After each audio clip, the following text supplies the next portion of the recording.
नवनीरद श्याम कोटिकंदर पलावन्य लीलाधाम वनमाला विभूषित पीतांबरधारी भगवान श्री कृष्ण परब्रह्म परमात्मा है। सृष्टि के सृजन के अवसर पर परब्रह्म परमात्मा स्वयं दो रूपों में प्रकट हुए, प्रकृति और पुरुष। परब्रह्म परमात्मा के सभी गुण उनकी प्रकृति में निहित होते हैं। इन प्रकृति देवी के अंश, कला, कलांश और कलांशांश भेद से अनेक रूप हैं। भगवती तुलसी को प्रकृति देवी का प्रधान अंश माना जाता है। ये विष्णुप्रिया हैं और विष्णु को विभूषित किए रहना इनका स्वाभाविक गुण है। भारतवर्ष में वृक्ष रूप से पधारने वाली ये देवी कल्प वृक्ष स्वरूपा हैं। भगवान श्री कृष्ण के नित्यधाम गोलोक से मृत्युलोक में इनका आगमन मनुष्यों के कल्याण के लिए हुआ है। ब्रह्म वैवर्त पुराण और श्रीमद् देवी भागवत के अनुसार इनके अवतरण की दिव्य लीला कथा इस प्रकार है। भगवती तुलसी भगवान श्री कृष्ण के नित्यधाम गोलोक में तुलसी नाम की ही गोपी थीं। वे भगवान श्री कृष्ण की प्रिया, अनुचरी, अर्धांगिनी और प्रेयसी सखी थीं। एक दिन वे भगवान श्री कृष्ण के साथ रासमंडल में हास विलास में रत थीं कि रास की अधिष्ठात्री देवी भगवती राधा वहां पहुंच गईं और उन्होंने क्रोधपूर्वक इन्हें मानव योनि में उत्पन्न होने का शाप दे दिया। गोलोक में ही भगवान श्री कृष्ण के प्रधान पार्षदों में एक सुदामा नामक गोप भी था। एक दिन उससे श्री राधा जी की सखियों का कुछ तिरस्कार हो गया। अतः श्री राधा जी ने उसे दानव योनि में उत्पन्न होने का शाप दे दिया। कालांतर में भगवती तुलसी ने भारतवर्ष में राजा धर्मध्वज की पुत्री के रूप में जन्म लिया। अतुलनीय रूप राशि की स्वामिनी होने के कारण यहां भी उनका नाम तुलसी ही पड़ा। उधर श्रीकृष्ण का ही अंशरूप पार्षद सुदामा परम वैष्णव दानव दंभ के पुत्र के रूप में उत्पन्न हुआ और उसका नाम शंखचूड़ हुआ। उसे भगवान श्रीकृष्ण की कृपा से पूर्व जन्म की स्मृति थी। साथ ही वह दानवेंद्र श्रीकृष्ण मंत्र और उन्हीं के सर्व मंगलमय कवच से संपन्न होने के कारण त्रैलोक्य विजयी था। भगवती तुलसी ने भगवान नारायण को पतिरूप में प्राप्त करने के लिए बदरी वन में अत्यंत कठोर तपस्या की। तुलसी की घोर तपस्या को देखकर ब्रह्मलोक पितामह ब्रह्मा जी ने उसे वर देते हुए कहा, तुलसी, भगवान श्रीकृष्ण के अंग से प्रकट सुदामा नामक गोप, जो उनका साक्षात अंश ही है, राधा के शाप से शंखचूड़ नाम से दानव कुल में उत्पन्न हुआ है। इस जन्म में वह श्रीकृष्ण अंश तुम्हारा पति होगा। इसके बाद वे शांत स्वरूप नारायण तुम्हें पतिरूप से प्राप्त होंगे। यही बातें ब्रह्मा जी ने शंखचूड़ से भी कहीं और उन दोनों का गांधर्व विवाह करा दिया। परम सुंदरी तुलसी के साथ आनंदमय यौवन बिताते हुए प्रतापी राजाधिराज शंखचूड़ ने दीर्घ काल तक राज्य किया। देवता, दानव, असुर, गंधर्व, किन्नर और राक्षस सभी उसके वशवर्ती थे। अधिकार छीन जाने के कारण देवताओं की स्थिति भिक्षुकों जैसी हो गई थी। वे ब्रह्मा जी के पास जाकर अत्यंत विलाप करने लगे। उनकी दयनीय दशा देखकर ब्रह्मा जी उन सबको लेकर भगवान शंकर के पास गए। शिवजी उनकी बातें सुनकर ब्रह्मा जी सहित वैकुंठ में श्रीहरि के पास गए।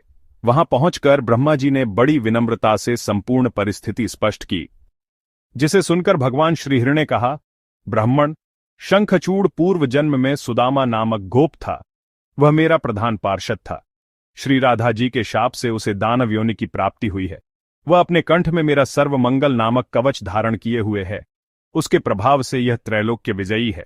उसकी पत्नी तुलसी भी पूर्व जन्म में गोलोक में गोपी थी और राधा जी के शाप से मृत्युलोक में अवतरित हुई है। वह परम पतिव्रता है। अतः उसके पतिव्रत के प्रभाव से भी शंखचूड़ को कोई मार नहीं सकता।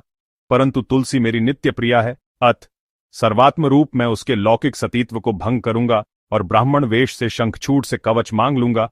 तब भगवान शंकर मेरे दिए त्रिशूल के प्रहार से उसका वध कर सकेंगे। तदनंतर वह शंखचूड़ भी अपनी दानव योनि को छोड़कर मेरे गोलोक धाम में पुनः चला जाएगा। तुलसी भी शरीर त्याग कर पुनः गोलोक में मेरी नित्य प्रिया के रूप में प्रतिष्ठित होगी। श्रीहरि का यह कथन सुनकर भगवान शंकर शूल लेकर ब्रह्मा जी और देवताओं सहित श्रीहरि को प्रणाम कर वापस चले आए। तब देवताओं ने शंखचूड़ को युद्ध के लिए ललकारा। श्रीहरि ने अपने कथनानुसार वृद्ध ब्राह्मण का वेश धारण कर शंखचूड़ से अपना सर्वमंगलकारी कृष्ण कवच मांग लिया और शंखचूड़ का स्वरूप धारण कर तुलसी से हास विलास किया, जिससे उसका सतीत्व भंग हो गया। उसी समय शंकर जी ने श्रीहरि के दिए त्रिशूल का प्रहार कर शंखचूड़ का वध कर दिया। इधर जब तुलसी को श्रीहरि द्वारा अपने सतीत्व भंग और शंखचूड़ के निधन की जानकारी हुई तो उसने श्रीहरि को शाप देते हुए कहा, हे नाथ, शंखचूड़ आपका भक्त था। आपने अपने भक्त को मरवा डाला। आप अत्यंत पाषाण हृदय हैं। अतः आप पाषाण हो जाएं। भगवान श्रीहरि ने उसके शाप को स्वीकार करते हुए कहा, हे देवी, शंखचूड़ मेरे नित्य धाम गोलोक में गया है। अब तुम भी यह शरीर त्याग कर गोलोक को जाओ। तुम्हारा यह शरीर नदी रूप में परिणत होकर गंडकी के नाम से प्रसिद्ध होगा। मैं तुम्हारी शाप को सत्य करने के लिए भारतवर्ष में पाषाण शालग्राम बनकर तुम्हारे गंडकी नदी के तट पर ही वास करूंगा।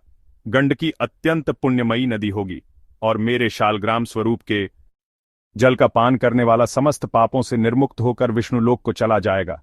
हे देवी, तुम्हारे केश कलाप तुलसी नामक पवित्र वृक्ष होंगे। त्रैलोक्य में देव पूजा में काम आने वाले जितने भी पत्र पुष्प हैं उनमें तुलसी प्रधान मानी जाएगी।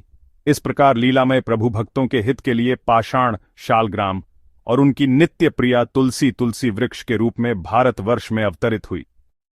तुलसी के पत्ते से टपकता हुआ जल जो अपने सिर पर धारण करता है उसे गंगा स्नान और 10 गोदान का फल प्राप्त होता है। जिसने तुलसी दल के द्वारा संपूर्ण श्रद्धा के साथ प्रतिदिन भगवान विष्णु का पूजन किया है उसने दान, होम, यज्ञ और व्रत आदि सब पूर्ण कर लिए। तुलसी दल से भगवान की पूजा कर लेने पर कांति, सुख, भोग सामग्री, यश, लक्ष्मी, श्रेष्ठ कुल, सुशीला पत्नी, पुत्र, कन्या, धन, आरोग्य, ज्ञान, विज्ञान, वेद, वेदांग, शास्त्र, पुराण, तंत्र और संहिता सब करतलगत हो जाता है।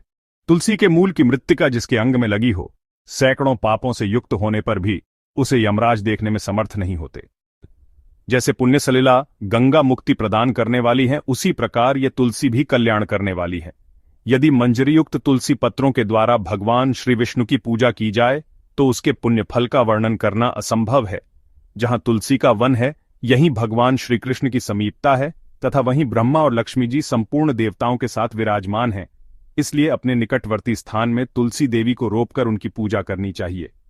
तुलसी के निकट जो स्तोत्र मंत्र आदि का जप किया जाता है वह सब अनंत गुना फल देने वाला होता है। जो तुलसी की मंजरी से विष्णु तथा शिव का पूजन करते हैं वे निसंदेह मुक्ति पाते हैं। जो लोग तुलसी काष्ठ का चंदन धारण करते हैं उनकी देह को पाप स्पर्श नहीं करते। प्रेत, पिशाच, कूष्मांड, ब्रह्म राक्षस, भूत और दैत्य आदि सब तुलसी वृक्ष से दूर भागते हैं। ब्रह्म हत्यादि पाप और छोटे विचार से उत्पन्न होने वाले रोग ये सब तुलसी वृक्ष के समीप नष्ट हो जाते हैं। जिसने भगवान की पूजा के लिए पृथ्वी पर तुलसी का बगीचा लगा रखा है उसने 100 यज्ञों का अनुष्ठान पूर्ण कर लिया। जो भी भगवान की प्रतिमाओं तथा शालग्राम शिलाओं पर छड़े हुए तुलसी दल को प्रसाद के रूप में ग्रहण करता है वह विष्णु के सायुज्य को प्राप्त होता है। जो श्रीहरि की पूजा करके उन्हें निवेदन किए हुए तुलसी दल को अपने मस्तक पर धारण करता है वह पाप से शुद्ध होकर स्वर्गलोक को प्राप्त होता है। कलयुग में तुलसी का पूजन, कीर्तन, ध्यान, रोपण और धारण करने से वे पाप को जला देती हैं तथा स्वर्ग और मोक्ष प्रदान करती हैं। श्राद्ध और यज्ञ आदि कार्यों में तुलसी का एक पत्ता भी महान पुण्य प्रदान करने वाला है। जिसने तुलसी की शाखा तथा कोमल पत्तियों से भगवान विष्णु की पूजा की है उसका पुनर्जन्म नहीं होता। कोमल तुलसी दलों के द्वारा प्रतिदिन श्रीहरि की पूजा करके मनुष्य अपनी सैकड़ों और हजारों पीढ़ियों को पवित्र कर सकता है। जो तुलसी के पूजन आदि का दूसरों को उपदेश देता है और स्वयं भी आचरण करता है वह भगवान श्री लक्ष्मीपति के परम धाम को प्राप्त होता है। जिसने तुलसी की सेवा की है उसने गुरु, ब्राह्मण, तीर्थ और देवता सबकी भलीभांति सेवा कर ली है। तुलसी का नामोच्चारण करने पर भगवत श्री विष्णु प्रसन्न होते हैं। जिसके दर्शन मात्र से करोड़ों गोदान का फल प्राप्त होता है उस तुलसी का पूजन और वंदन लोगों को अवश्य करना चाहिए। भगवान विष्णु के नैवेद्य में तुलसी पत्र अवश्य होना चाहिए। भगवान विष्णु एकादशी व्रत, गंगा, तुलसी, ब्राह्मण और गौ माताएं ये मुक्तिप्रद हैं।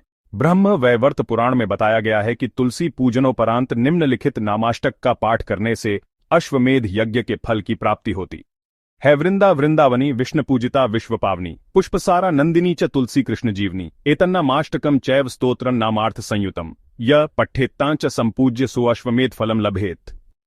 तुलसी, तुम अमृत से उत्पन्न हो और केशव को सदा ही प्रिय हो। कल्याणी, मैं भगवान की पूजा के लिए तुम्हारे पत्तों को चुनता हूं। तुम मेरे लिए वरदायिनी बनो। तुम्हारे अंगों से उत्पन्न होने वाले पत्रों और मंजरियों द्वारा मैं सदा ही जिस प्रकार श्री हरि का पूजन कर सकूं वैसा उपाय करो। पवित्रांगी तुलसी, तुम कलिमल का नाश करने वाली हो। इस भाव के मंत्रों से जो तुलसी दल को चुनकर उनसे भगवान वासुदेव का पूजन करता है उसकी पूजा का करोड़ गुना फल होता है। श्री महाभागवत पुराण में श्री नारद और श्री शंकर संवाद में अध्याय 71 में नारद मुनि की विनती पर भगवान शिव ने तुलसी का महात्म्य कहा है। तुलसी का महात्म्य संक्षेप में सुनिए, जिसे सुनकर मनुष्य सभी पापों से मुक्त हो जाता है।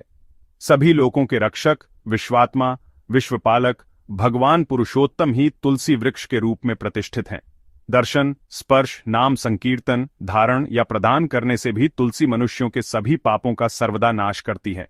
प्रातः उठकर स्नान करके जो व्यक्ति तुलसी वृक्ष का दर्शन करता है उसे सभी तीर्थों के संसर्ग का फल निसंदेह प्राप्त हो जाता है। श्री पुरुषोत्तम क्षेत्र में भगवान गदाधर के दर्शन करने से जो पुण्य प्राप्त होता है वही तुलसी वृक्ष के दर्शन करने से प्राप्त होता है। मुने, वही दिन शुभ कहा गया है जिस दिन तुलसी वृक्ष का दर्शन होता है, और तुलसी वृक्ष का दर्शन करने वाले व्यक्ति को कहीं से भी विपत्ति नहीं आती। मुनिश्रेष्ठ, जन्म जन्मांतर का किया अत्यंत निंदित पाप भी तुलसी वृक्ष के दर्शन मात्र से नष्ट हो जाता है। पवित्र अथवा अपवित्र स्थिति में जो व्यक्ति तुलसी पत्र का सेवन कर लेता है वह सभी पापों से मुक्त होकर उसी क्षण शुद्ध हो जाता है तथा अंत में देवों के लिए भी दुर्लभ श्री विष्णु पद को प्राप्त करता है। तुलसी का स्पर्श करना ही मुक्ति है और वही परम व्रत है। मुनिश्रेष्ठ, जिस व्यक्ति ने तुलसी वृक्ष की प्रदक्षिणा कर ली उसने साक्षात भगवान विष्णु की प्रदक्षिणा कर ली, इसमें कोई संदेह नहीं है। जो मानव श्रेष्ठ भक्तिपूर्वक तुलसी को प्रणाम करता है वह भगवान विष्णु के सायुज्य को प्राप्त करता है और पुनः पृथ्वी पर उसका जन्म नहीं होता। मुनिश्रेष्ठ, जहां तुलसी कानन है वहां लक्ष्मी और सरस्वती के साथ साक्षात भगवान जनार्दन प्रसन्नतापूर्वक विराजमान रहते हैं। जहां सर्वदेवमय जगन्नाथ भगवान विष्णु रहते हैं वहीं रुद्राक्ष के सहित मैं, शिव तथा पितामह ब्रह्मा सावित्री के साथ रहते हैं। मुने, इसलिए वह उत्तम स्थान देवताओं के लिए भी दुर्लभ है। उस तुलसी के श्रेष्ठ स्थान में जो जाता है वह भगवान विष्णु के वैकुंठ धाम को प्राप्त करता है।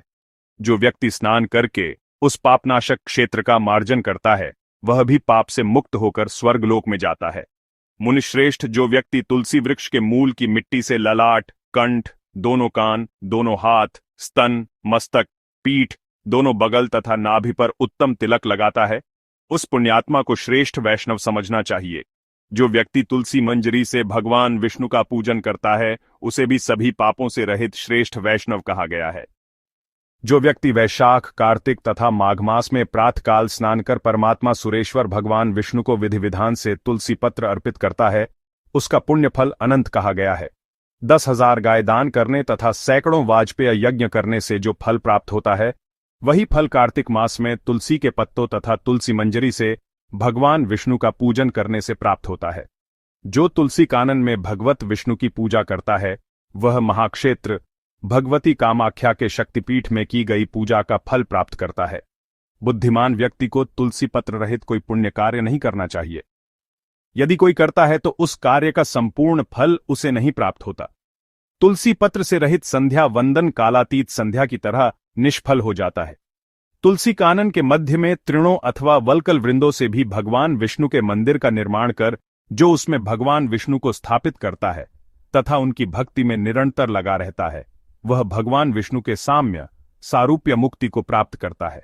जो व्यक्ति तुलसी वृक्ष को भगवान विष्णु के रूप में समझकर 3 प्रकार शरीर, मन और वाणी से उन्हें प्रणाम करता है वह भगवान विष्णु के साम्य सारूप्य मुक्ति को प्राप्त करता है। सुरासुरज गदगुरों, देव देवेश, आपको नमस्कार है, अर्थात इस भयावह संसार से मेरी रक्षा कीजिए, आपको नमस्कार है।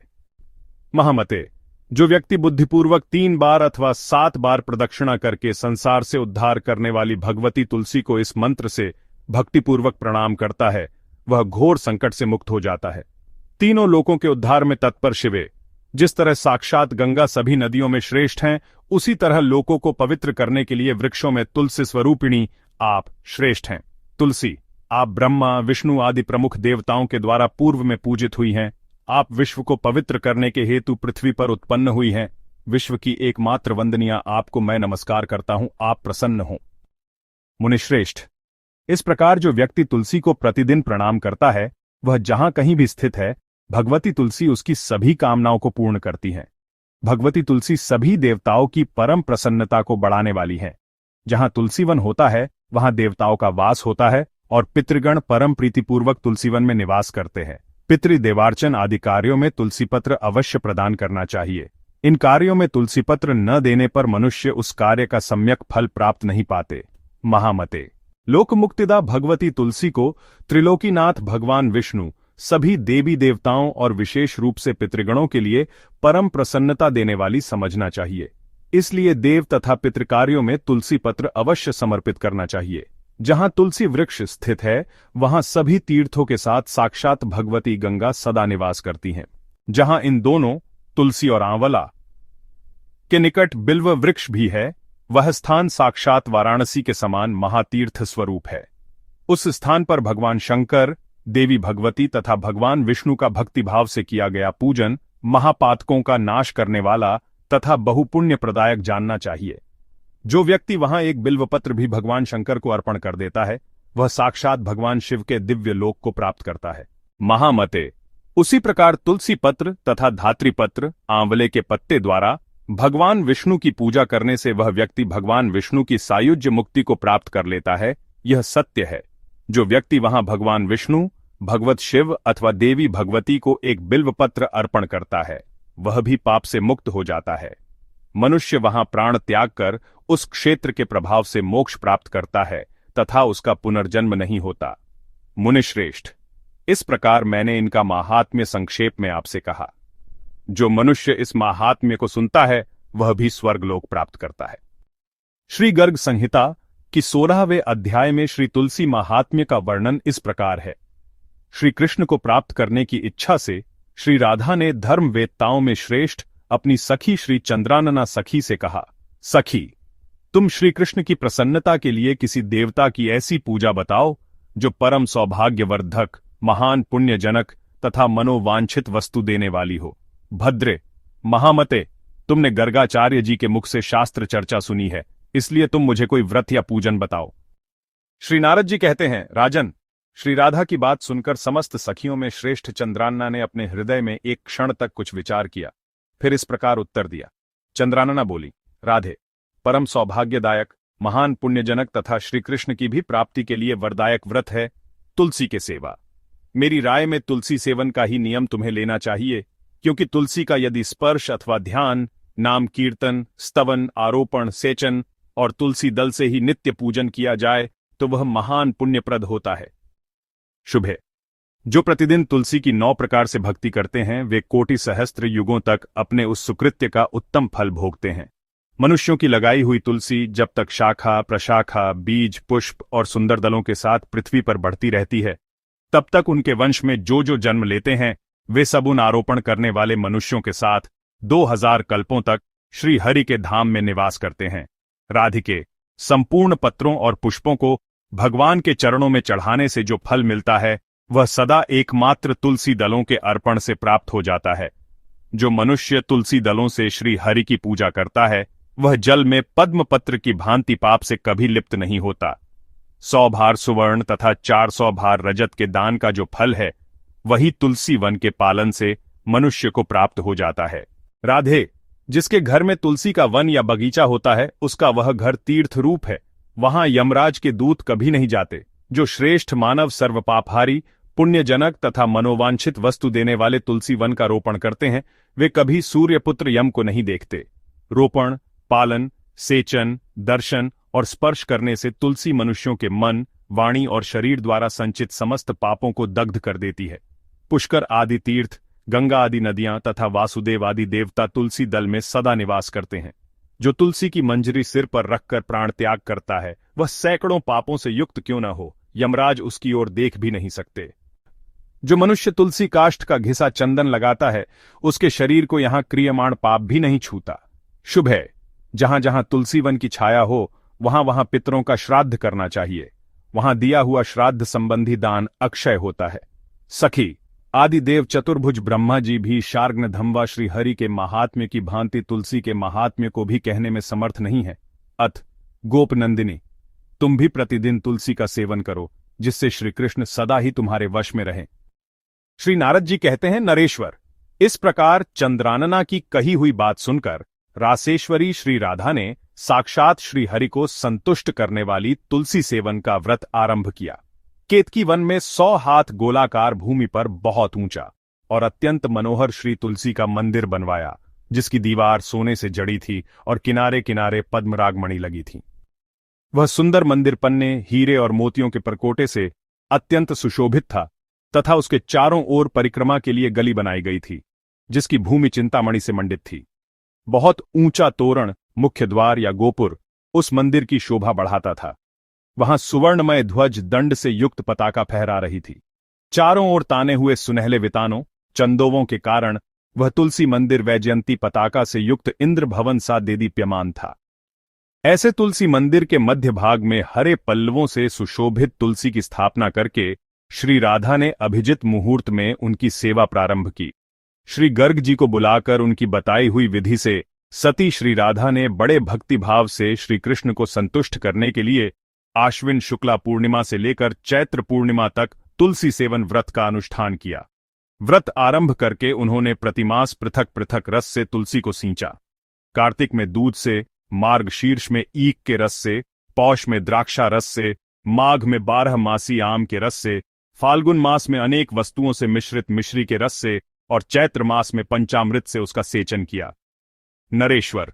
इस प्रकार व्रत पूरा करके वृषभानु नंदिनी श्री राधा ने गर्ग जी की बताई हुई विधि से वैशाख कृष्णा प्रतिपदा के दिन उद्यापन का उत्सव किया।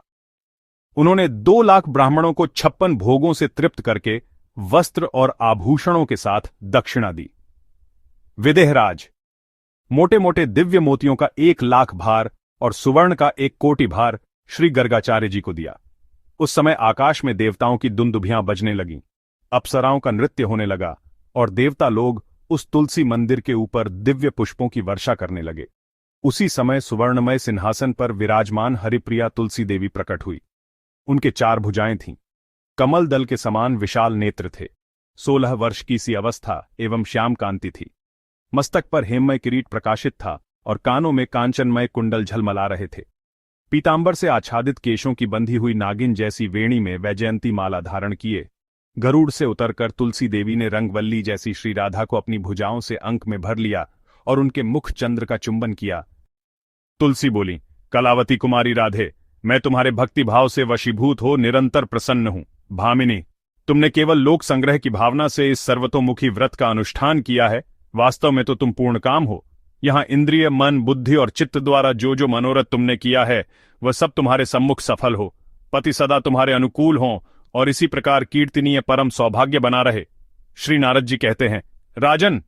यों कहती हुई हरिप्रिया तुलसी को प्रणाम करके वृषभानु नंदिनी राधा ने उनसे कहा, देवी, गोविंद के युगल चरणारविंदों में मेरी अहेतु की भक्ति बनी रहे। मैथिली राज शिरोमणे। तब हरिप्रिया तुलसी तथास्तु कहकर अंतर्धान हो गई। तब से वृषभानु नंदिनी राधा अपने नगर में प्रसन्न चित्त रहने लगी। राजन, इस पृथ्वी पर जो मनुष्य भक्तिपरायण हो, श्री राधिका के इस विचित्र उपाख्यान को सुनता है, वह मन ही मन त्रिवर्ग सुख का अनुभव करके अंत में भगवान को पाकर कृतकृत्य हो जाता है। जो भी मानव यह तुलसी कथा और भगवान शिव द्वारा व्याख्यात महात्म्य हर दिवस सुनता है, उससे स्वर्ग की प्राप्ति होती है, इसमें कोई भी संशय नहीं है। हृदय से बोलिए, हरि प्रिय तुलसी देवी की जय। कुछ विद्वानों का मत है कि तुलसी देवी का जन्म देवी वृंदा के रूप में हुआ था और जालंधर दैत्य के साथ विवाह हुआ था। हम स्पष्ट करना चाहते हैं कि वो कथा भी सत्य है, परंतु कल्प भेद के कारण इस कथा में देवी तुलसी का विवाह दानव शंखचूड़ के साथ हुआ था। कृपया इसमें भेद न रखें। जय श्री राधे कृष्ण।